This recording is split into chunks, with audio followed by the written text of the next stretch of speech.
बोल news headquarter. अस्सलाम वालेकुम। बोल न्यूज हेडक्वार्टर्स में खुश आमदीद। मैं हूं ज़ैनब रॉय और मैं हूं सोनिया शेख। न्यूज हेडलाइंस आपने जानी, बुलेटिन की अहम खबरों में शामिल करेंगे। पेट्रोल बुलंद तरीन सतह पर, भत्ताखोर फिर सरगर्म, करप्शन केसेस बहाल, MQM का मुतालिबा क्या,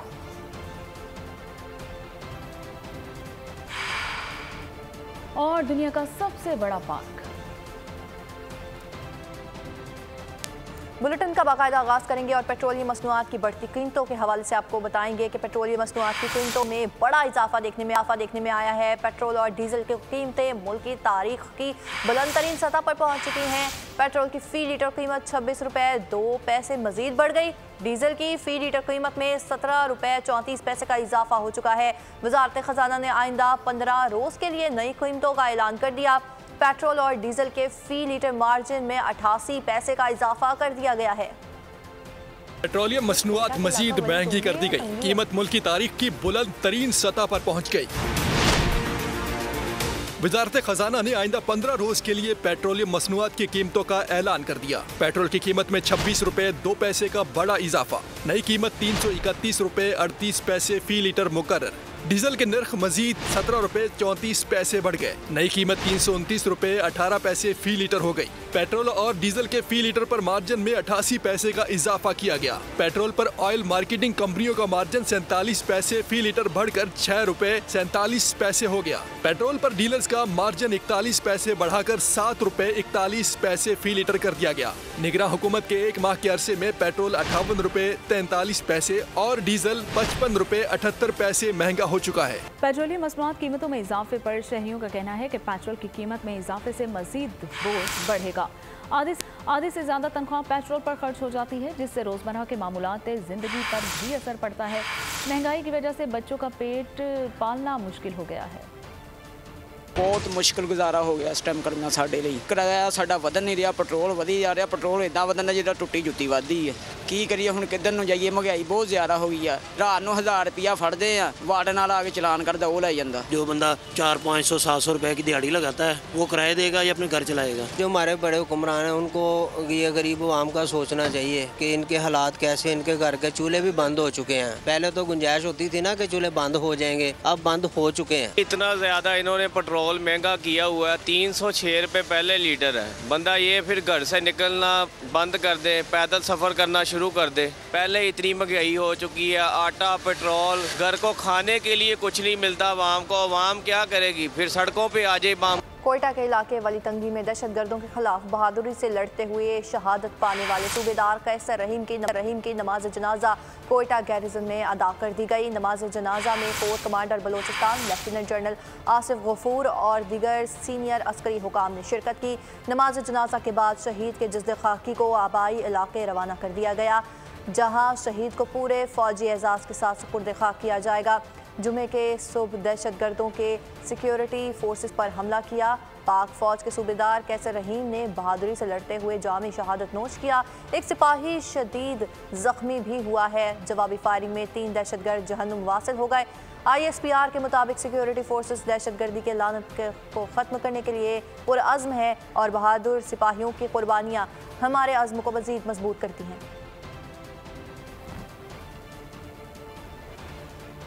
घोटकी मोटरवे M5 पर रूंती के करीब तेज रफ्तार कार ट्रॉलर से टकरा गई है। अलमनाक हादसे में खवातीन और बच्चों समेत 8 अफराद जाँ बहक हो गए हैं, 2 जख्मी हो गए हैं। कार में 9 ब्याहता दुल्हन दूल्हा भी मौजूद थे। हादसे में दुल्हन जाँ बहक और दूल्हा जख्मी हुआ है। लाशों और जख्मियों को शेख ज़ैद हॉस्पिटल मुंतकिल कर दिया गया है। कार सवार फैमिली सखर से माही चौक जा रही थी। हादसा तेज रफ्तारी के बाइस पेश आया। खबर देंगे कराची से, जहां पर पुलिस ने जराइम पेशा अफराद के खिलाफ कमर कस ली है। मुख्तलिफ कार्रवाइयों में 5 मुलजिमान को धर लिया गया है। बल्दिया टाउन रशीदाबाद में मुबैना पुलिस मुकाबला, 2 डाकू जख्मी हालत में गिरफ्तार कर लिए गए।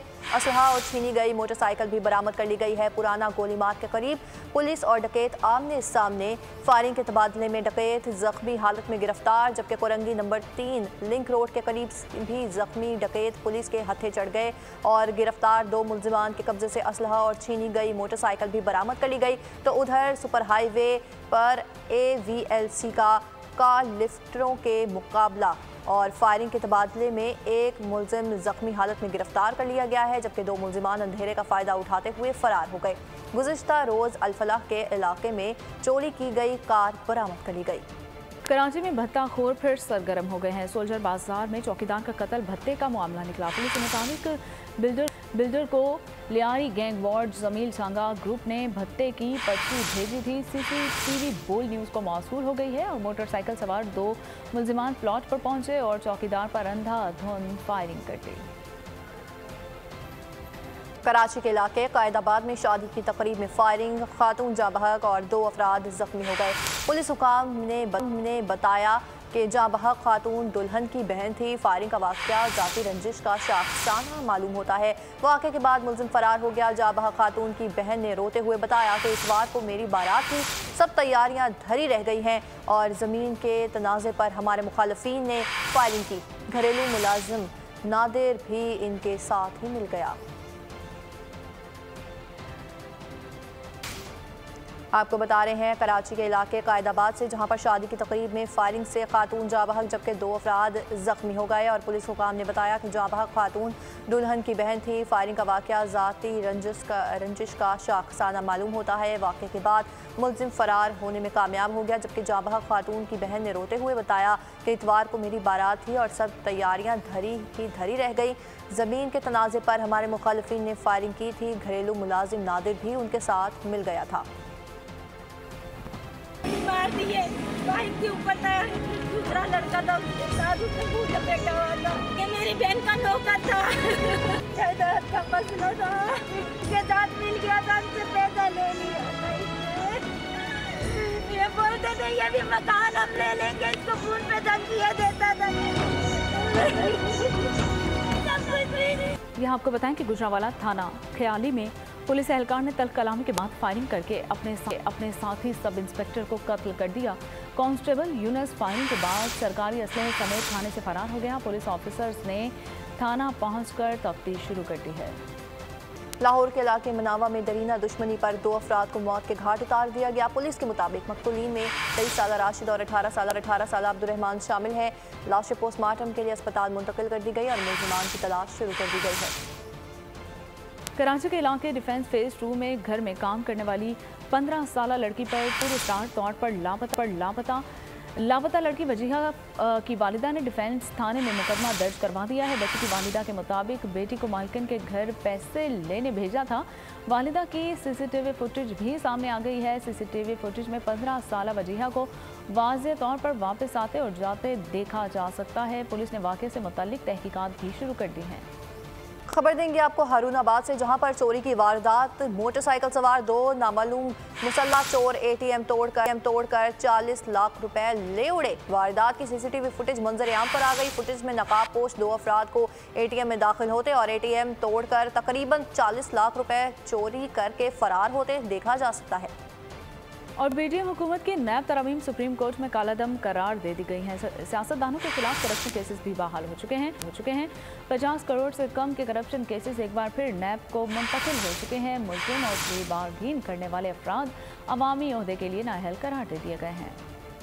PDM हुकूमत की नैब तरमीम सुप्रीम कोर्ट में कालादम करार, मेगा करप्शन के दर्जनों केसेस फिर बहाल। अदालत उज़्मा ने चेयरमैन PTI की दरख्वास्त काबिल समाअत करार देते हुए 2-1 की अक्सरियत से फैसला सुना दिया। 58 सफ़ात पर मुश्तमिल फैसला चीफ जस्टिस उमरता बंदियाल ने तहरीर किया। फैसले में लिखा गया है कि अवामी ओहदों पर नैब कानून के तहत 50 करोड़ की हद वाली नैब तरमीम को कालादम किया जाता है। करप्शन और बेईमानी की तारीफ से मुत्तल्लिक तरमीम भी कालादम करार दे दी गई है। मुजरिम और प्ले बार्गेन करने वाले अफराद अवामी ओहदे के लिए नाअहल करार दिए गए हैं। अदालत का करप्शन केसेस जहां थे वहां से 7 रोज में शुरू करने का हुक्म। जस्टिस मंसूर अली शाह का फैसले पर इख्तलाफी नोट लिखा, फैसले से इत्तफाक नहीं करता। सवाल गैर कानूनी तरामीम का नहीं, पार्लियामेंट की बालादस्ती का था। पार्लिमानी जमहूरियत में ये आइन की अहमियत और रियासत के 3 सुतूनों के दरमियान इख्तियारात की तकसीम का मामला भी है। वक्त की कमी के बायस इख्तलाफी नोट की तफसीली वजूहात बाद में जारी करूंगा। नैब ने फहरिस्त तैयार कर ली है। केसेस दोबारा एहतसाब अदालतों को मुंतकिल किए जाएंगे।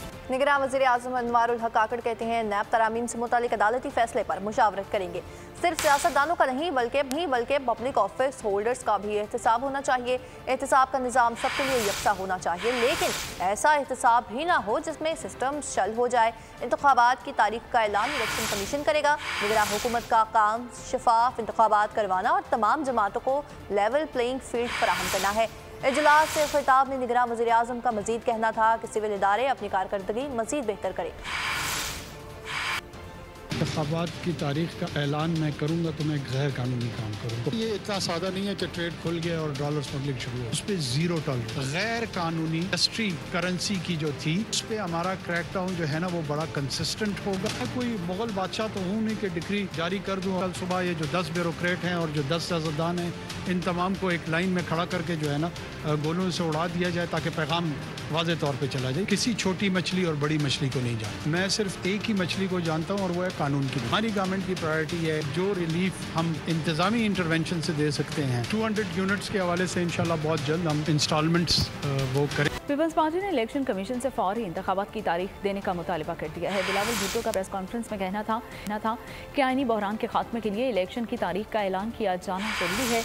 लेवल प्लेइंग फील्ड न मिलने से मुतल्लिक शिकायत एक सियासी जमात से है। हमारी पार्टी ने आसिफ जरदारी को इख्तियार दिया है कि वो इससे मुतल्लिक तहफ़्फ़ुज़ात दूर करने के लिए इक़दाम करें। बोले कि इत्तेहादी से मुतल्लिक कहा जाता है कि मुश्किल में हों तो पाँव पकड़ते हैं, जब मुश्किल से निकल जाएं तो गला पकड़ते हैं। 2013 में हमें साजिश के तहत पंजाब से निकाला गया। इस वक्त जश्न मनाने वालों ने बाद में नुकसान उठाया। Policy of the Election Commission of Pakistan to announce an election date and schedule immediately as the Constitution required. Members also expressed concern on the issue of a level playing field in the country, and subsequently President Zardari was empowered by the Central Executive Committee of the party to address the concerns raised by members. किसी को ये गलतफहमी नहीं होना चाहिए। Pakistan peoples party अपने आप को किसी एक सूबे तक महदूद समझते हैं। पंजाब वो सूबा है जहाँ से पाकिस्तान पीपल्स पार्टी ने जन्म लिया। पीपल्स पार्टी को आउट रखने की साजिश। हमारा एक इत्तेहादी के बारे में कहा जाता था कि जब वो मुश्किल में हैं पाँव पकड़ते हैं, मगर जब मुश्किल से निकलते हैं वो गला पकड़ते हैं। हम ना मजलूम हैं ना किसी मुश्किल में हैं। नून लीगी रहनुमा ने नैब तरामीम केस का फैसला मुस्तरद कर दिया। राना सनाउल्लाह कहते हैं कि पाकिस्तान की मुआशी और सियासी तबाही का सफ़र जारी है। 9 मई के वाक़यात के बाद जो कुछ भी हुआ है वो सबके सामने है। पाकिस्तान के मसाइल का हल नून लीग के पास है। मोहम्मद जुबैर ने कहा कि नैब तरामीम केस का फैसला यही आना था, जबकि उसने नून लीग के लिए परेशानी की कोई बात नहीं है। पाकिस्तान की मुआशी और सियासी तबाही का ये अमल जो अभी तक रुक नहीं पाया, ये अमल जो है ये 28 जुलाई 2017 से शुरू हुआ। 9 मई के वाक़यात के बाद जो पोलराइजेशन हुई है वो आप सबके सामने। इस सूरत हाल में जिस मरहम की, जिस लीडरशिप की, जिस टीम की ज़रूरत है वो पाकिस्तान मुस्लिम लीग नून और मियाँ नवाज शरीफ के अलावा और कोई नहीं है। मियाँ नवाज शरीफ वो बाज़ाब्ता तौर पर अदालत की इजाज़त से और उस वक्त की हुकूमत की इजाज़त से वो बाहर गए और अब वो इंशाअल्लाह ताला 21 अक्टूबर को जो है वो वापस आ रहे हैं। मियां नवाज शरीफ वापस आएंगे, इलेक्शन होंगे, वज़ीर आज़म बनेंगे, पाकिस्तान में मईशत भी ठीक होगी और पाकिस्तान के अवाम की बेहतरी भी होगी। अब रिव्यू पिटीशन फाइल होगी नहीं होगी वो तो अभी देखना है, पार्टी को भी देखना है कि क्या करें, बाकी लोग भी देखें। मैं तो सिर्फ उनको मशवरा दे सकता हूँ कि ये फ्रंट ना खोलें। हम कोई बात करना नहीं चाहते रिस्पॉन्स के आपकी दिल आज़ारी हो, क्योंकि बात निकली तो बहुत दूर तक जाएगा। इलेक्शन का इनेकाद फरवरी में हर हाल होगा। हल्का बंदियों के मराहिल जो 14 दिसंबर को तय होने थे, इलेक्शन कमीशन ने उसको भी शॉर्ट करके वो 30 नवंबर तक ले आए। साबिक हुकूमत ने नैब कवानीन में तरामीम अपने मुफादात के लिए की हैं। पार्लियामेंट में कानून साजी अवाम के लिए नहीं, ताकतवर अफराद के लिए होती है। अमीर जमात इस्लामी सिराजुल हक ने मजीद क्या कहा, अब भी जानिए। आज सुप्रीम कोर्ट ने फैसला दिया है कि गुज़श्ता कौमी असम्बली ने नैब के कवानीन में जो तरमीम की थी उसको ख़त्म करने का फैसला दिया है। कौमी असम्बली में चूंकि सब के सब वो लोग थे जो नेब को मतलूब है, जो करप्शन में मुलव्वस है, उसमें कंपनियां भी हैं, उसमें आपके सियासी लीडर्स भी है।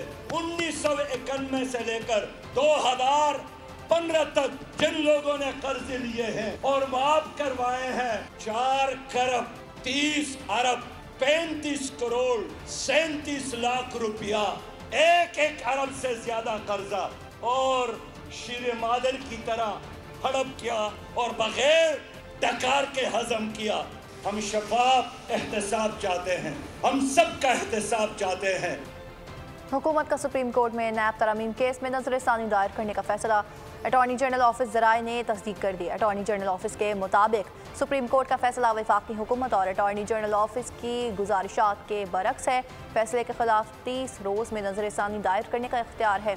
Supreme court practice and procedure act बहाल हुआ तो अपील करने का हक भी मिल जाएगा। निगरान वज़ीर इत्तलात मुर्तज़ा सोलंकी कहते हैं कि नैब तरमीम से मुताल्लिक सुप्रीम कोर्ट के फैसले का इंतज़ार कर रहे हैं। तफसीली फैसला मौसूल होने पर वज़ारत कानून और हमारे कानूनी माहिरीन जायज़ा लेंगे। उसी की रोशनी में अगला लाहेअमल तय किया जाएगा। जो फैसला आया है सुप्रीम कोर्ट का, हुकूमत पाकिस्तान, हमारी वफाकी हुकूमत इंतज़ार कर रही है कि तफसीली फैसला आए। जब तफसीली फैसला हमें मौसूल होगा उसके बाद वज़ारत कानून और हमारे जो कानूनी माहिरीन हैं उसका जायज़ा लेंगे और फिर उसकी रोशनी में अगले लाएअमल का ऐलान करेंगे। जो बजट पेश किया गया था उसके अंदर एक बजटेड अमाउंट है इलेक्शंस के लिए, मुझे वो एग्जैक्ट नंबर याद नहीं है, लेकिन हमारी कमिटमेंट है इलेक्शन कमीशन जब भी इलेक्शन के प्रोसेस में जाएगा, अभी तो हल्का बंदियों का काम चल रहा है, लेकिन जो उनकी ज़रूरियात होंगी वो चाहे सिक्योरिटी की हो, दूसरे माली वसाइल की हो, वो तमाम पूरी की जाए। Supreme court practice and procedure act के समाअत के लिए मुकर्रर कर दिया गया है। जल्दी कॉज लिस्ट के मुताबिक आपको बताएं कि सुप्रीम कोर्ट का नया लार्जर बेंच 18 सितंबर को केस की समाअत करेगा, जबकि जस्टिस काजी फायज ईसा 17 सितंबर को अपने ओहदे का हल्फ उठाने के बाद फुल कोर्ट तश्कील देंगे। चीफ जस्टिस उमर अता बंदयाल ने 8 रुकनी बेंच बनाकर इस एक्ट के खिलाफ हुक्म इम्तनान जारी किया था। चीफ जस्टिस उमर अता बंदयाल की मुद्दत मुलाजमत आज ख़त्म हो जाएगी। जस्टिस काजी फायज ईसा इतवार को बतौर चीफ जस्टिस हल्फ उठाएंगे। चीफ जस्टिस उमर अता बंदयाल ने कोर्ट रूम में आखिरी वर्किंग डे गुजारा। वकला के लिए खैर सगाली का इजहार किया। कहा कि अल्लाह की खुशनुदी की खातिर ये सब किया है। हमारा फ़र्ज़ है कि सबको तहम्मुल से सुने। बाहर की तरफ से हमेशा ताउन और सीखने का मौका मिला। चीफ जस्टिस ने कहा कि मीडिया के साथियों का भी शुक्रिया जिन्होंने मुझे मुस्तैद रखा। मीडिया फैसलों पर तनकीद ज़रूर करे लेकिन जजेस पर ना करे। तनकीद के जवाब में जजेस अपना दिफा नहीं कर सकते। तनकीद झूठ की बुनियाद पर नहीं होनी चाहिए। वकला ने चीफ जस्टिस के सब्र और तहम्मुल की भी तारीफ की। और अब आपको बताएंगे कि इलेक्शन शेड्यूल दिसंबर के पहले हफ्ते में जारी होने का इम्कान है। कौमी और सूबाई असम्बली के इंतखाबात एक ही दिन होंगे। इलेक्शन कमीशन सदर मुमलिकत का खत का जवाब नहीं देगा। सुप्रीम कोर्ट में रेफरेंस भी दायर नहीं किए जाएंगे। ज़राए इलेक्शन कमीशन का कहना है कि सदर ने खत में कौमी असम्बली के इंतखाबात की बात की, सूबों की नहीं, जबकि सदर और गवर्नर इलेक्शन की अलग अलग तारीख देंगे तो आईनी बहरान पैदा होगा। सदर ने इलेक्शन कमीशन को सुप्रीम कोर्ट से रुजू की तजवीज़ दी थी कि पहले हल्का बंदियाँ मुकम्मल कर दी जाएंगी, फिर आम इंतखाबात होंगी। MQM ने इलेक्शन कमीशन से मुतालिक अपनी पोजीशन वाज़े कर दी है। रहनुमा MQM खालिद मकबूल सिद्दीकी ने कहा कि साफ और शफाफ इंतखाबात के लिए निगरान हुकूमत अपना फ़र्ज़ पूरा करे। मुल्क अब जागीरदारान और जमहूरियत का मुतहम्मिल नहीं हो सकता। इस बात की उम्मीद और यकीन रखते हैं मरदमशुमारी के बाद एक काबिल कबूल इंतखाब पाकिस्तान का नसीब बनेगा। मौजूदा निगरान हुकूमतें अपना फ़र्ज पूरा करेंगी। MQM भी इंतखाबात जल्द से जल्द कराने की इसलिए भी ज़रूरत समझती थी। एक तो पाकिस्तान को कभी भी गैर जमहूरी दौर में दाखिल में ना रहना पड़े, अपना इंतखाबी काम शुरू कर दिया है। कुछ हलकों पे हमने अपने मुतवक्का उम्मीदवार तय भी कर लिए हैं। जो कैबिनेट है निगरान कैबिनेट, उसमें वजीर फाइनेंस को हटाकर उससे पोर्टफोलियो लिया गया है। ये बड़ी तशवीश की बात है और इत्तलात आ रही है कि पीपल्स पार्टी जो है वो अपना असर रसूख इस्तेमाल करके और यहाँ पर निगरान कैबिनेट में सियासी मदाखलत कर रही है। हम इसको रद्द करते हैं। गुरूर का सर नीचा। एशिया कप में बांग्लादेश ने भारत को 6 रन से शिकस्त दे दी है। बड़ी बड़ी बातें करने वाले भारतीय बल्लेबाज 200 रन भी ना बना पाए और कप्तान Shakibul Hasan man of the match करार पाए। बड़े बड़े नाम बांग्लादेश के सामने नाकाम। शकीब सेना ने भारत को 6 रन से शिकस्त दे दी। 266 के ताकुब में आए भारतीय कप्तान रोहित शर्मा अंडे पर आउट।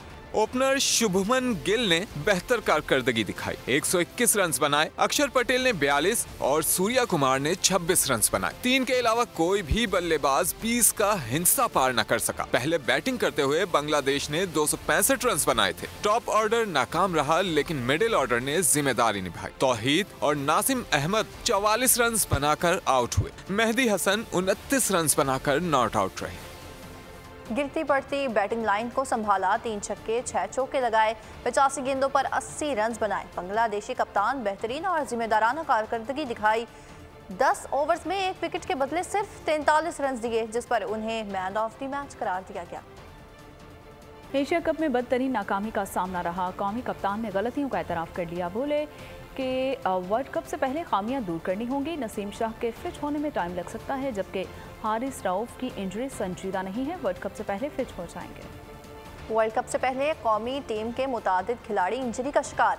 पीसीबी का प्लेयर्स की गैर मुल्की लीग्स खेलने पर सख्त एक्शन। कौमी खिलाड़ियों को पीएसएल के अलावा सिर्फ 1 लीग खेलने की इजाज़त होगी। बोर्ड्स ने शिक सेंट्रल कॉन्ट्रैक्ट में शामिल कर दिया है। जबकि एशिया कप में शिकस्त की वजह क्या बनी, पीसीबी चेयरमैन ज़का अशरफ ने बैठक बुला ली। क्रिकेट के सबसे बड़े इवेंट की चमचमाती ट्रॉफी का पाकिस्तानी टूर। आईसीसी ने ट्रॉफी के टूर की वीडियो रिलीज कर दी है। ट्रॉफी की नुमाइश लाहौर में की गई थी। ओवरसीज पाकिस्तानियों के लिए सोहनी धरती तरसीलात ज़र स्कीम और बैंकिंग चैनल के जरिए रकूम भेजने वालों के लिए इनामी स्कीम का ऐलान। जो लोग बाहर से पैसा भेजेंगे उनके रिश्तेदार यहाँ मुफ्त वसूल करेंगे। निगरान वज़ीर ख़जाना शमशाद अख्तर ने कहा कि 80 अरब रुपए तरसीलात ज़र स्कीम की सपोर्ट के लिए रखे गए हैं। सोनी धरती रेमिटेंस प्रोग्राम जो कि कुछ पार्टनर्स के साथ डेवलप की गई है और ये डायरेक्टली इंसेंटिवाइज करती है ओवरसीज पाकिस्तानी को। और बेसिकली ये जो कंज्यूमर बेसिस पे इस इंसेंटिव को डिजाइन किया गया है। और एक और लकी ड्रॉ स्कीम है फॉर हाई रेमिटिंग इंडिविजुअल्स जो फॉर्मल चैनल्स के थ्रू पैसा भेजते हैं, उनके लिए एक लकी ड्रॉ करते हैं कि बेसिकली अगर आप खुशकिस्मत होंगे तो आपको एक विनिंग कैश प्राइस। बात की जाए डॉलर की कदर की तो डॉलर की कदर में कमी का सिलसिला जारी है। इंटरबैंक में डॉलर 1.11 रुपए कमी से 297.96 रुपए पर आ गया है, जबकि ओपन मार्केट में भी डॉलर 1 रुपए सस्ता होकर 297 पर आ गया है। एक्सचेंज कंपनी मालिकान ने डॉलर की कीमत मजीद कम होने का इम्कान जाहिर कर दिया है। पाकिस्तान स्टॉक मार्केट में कारोबारी हफ्ते के इख्तिताम पर तेज़ी हुई है और मार्केट के सरमाए में 12 अरब रुपए का भी इजाफा हुआ है। सराफा बाजार ओहदेदारान का कहना है कि सराफा मार्केट 3 रोज़ तक बंद रहने के बाद कल खुल जाएगी। मोदी हुकूमत भारत में मुकीम अफगान तलबा की तालीम मुस्तकबिल से खेलने लगी है। मोदी सरकार ने अफगान तलबा के वीज़ों की तौसी और स्कॉलरशिप दोबारा शुरू करने से मुसलसल इनकार कर रही है, जबकि भारत में मुकीम अफगान शहरी शदीद समाजी और इक़्तिसादी मुश्किलात का शिकार हैं। भारत में मुकीम 21,000 अफगान शहरियों में से तकरीबन 11,000 असाइलम सीकर के तौर पर रजिस्टर्ड हैं, लेकिन इन्हें पनाह गुज़ीन तस्लीम नहीं किया गया है। उधर भारतीय रियासत केरला में मोहलिक बुनियादी वायरस की वबा फूट पड़ी है। हज़ारों दफातर और स्कूल बंद कर दिए गए हैं। रियासत में अब तक मालूम इन्फेक्शन की कुल तादाद 5 हो गई है और मुतासरा इलाके से मुल्हिका इलाकों के लोगों को भी अलर्ट कर दिया गया है।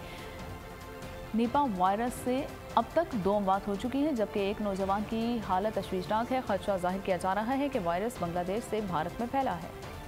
पाक फ़ज़ाइया ने बैक वक्त 2 बैनुल-अक़वामी मशकों में शिरकत करके तारीख रकम कर दी है। चीन और मिस्र में पाक फ़ज़ाइया ने पेशावराना सलाहियतों के जौहर दिखा दिए। तर्जुमान पाक फ़ज़ाइया ने ट्वीट में कहा कि पाक फ़ज़ाइया के J-10C और JF-17 थंडर लड़ाका तैयारों ने चीन में अपनी महारत साबित की है। शाहीन 10 मुश्तरका फ़ज़ाई मशकों के दौरान एयर मार्शल अब्दुल मोइद खान ने शुरा से खिताब भी किया। मिस्र में भी ब्राइट स्टार फ़ज़ाई मशकों में पाक फ़ज़ाइया हरबी सलाहियतों का अमली मुज़ाहिरा पेश किया गया। मशकों के दौरान इत्तेहादी ममालिक से कीमती तजुर्बे के हुसूल का भी एक अनमोल मौका था। मुकाबला हुस्न पाकिस्तान का नाम इस्तेमाल क्यों किया गया? निगरान वफाकी वज़ीर इत्तलात मुर्तज़ा सोलंकी ने भी मुकाबला हुस्न पर लाताल्लुकी का इजहार कर दिया है। कहा कि मुकाबला हुस्न और पाकिस्तानी ख़वातीन की शिरकत से हुकूमत का कोई ताल्लुक नहीं है। हमारी हुकूमत ने किसी गैर रियासती और गैर हुकूमती फ़र्द या इदारे को इजाज़त नहीं दी। दूसरी जानिब वज़ीर आज़म ने मिस यूनिवर्स में पाकिस्तान का नाम इस्तेमाल करने पर इंटेलिजेंस ब्यूरो से रिपोर्ट तलब कर ली है और वज़ीर आज़म ने फ़ॉरेन ऑफिस को हिदायत की है कि वो दुबई हुकाम से भी रब्ता करें कि मुकाबला हुस्न के लिए पाकिस्तान का नाम कोई प्राइवेट कंपनी कैसे इस्तेमाल कर सकती है। तारीख में पहली बार दुनिया के सबसे बड़े मुकाबला हुस्न मिस यूनिवर्स में पाकिस्तानी हसीनाएं भी हिस्सा ले चुकी हैं और कराची से ताल्लुक़ रखने वाली 24 साला एरिका रॉबिन पहली मिस यूनिवर्स पाकिस्तान बन गई हैं। न्यूयॉर्क फैशन वीक में दिलचस्प कैटवॉक, समाजी तौर पर माजूर मॉडल्स ने रैंप पर जलवे बिखेर दिए। न्यूयॉर्क फैशन वीक में माजूर अफराद ने खुद एतमादी से रैंप पर वॉक की। फैशन वीक के शुरा ने बाहिम्मत मॉडल्स को खूब पजीराई की। और माया का मनमोह लेने वाला अंदाज अदाकारा ने लता मंगेशकर के गाने पर रक्स किया, मद्दाहों ने खूब सराहा। और अब बुलेटिन के अख्ताम पर आपको बताएंगे कि वैम्पायर्स की दुनिया में मौजूदगी की निशानदेही, हालात काबू से बाहर होने लगे। Hollywood horror film blood thirst का ट्रेलर जारी। फिल्म 31 अक्टूबर को रिलीज की जाएगी। और इसके साथ ही न्यूज़ स्टूडियो से फिल वक्त के लिए इतना ही। मज़ीद खबरों के लिए विजिट कीजिए हमारी वेबसाइट worldnews.com। देखते रहिए वर्ल्ड न्यूज़ हेडक्वार्टर। अगर आपको ये वीडियो पसंद आई है तो हमारे चैनल को सब्सक्राइब कीजिए और बेल आइकन को प्रेस कीजिए। सब्सक्राइब करें और बेल दबाएं ताकि कोई खबर रह न जाए।